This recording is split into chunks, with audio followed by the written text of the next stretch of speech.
Beredar di media sosial, seorang penumpang membawa kabur HP supir taksi online di Jakarta Pusat dengan modus pura-pura meminjam untuk menelpon.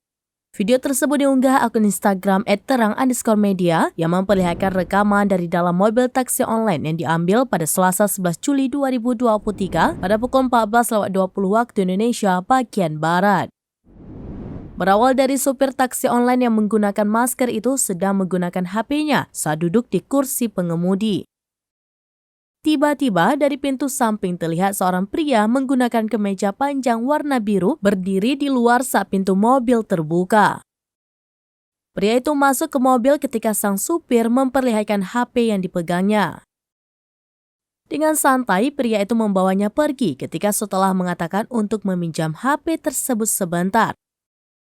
Tetapi supir tersebut masih duduk di dalam seperti tak sadar jika HP-nya sudah dibawa.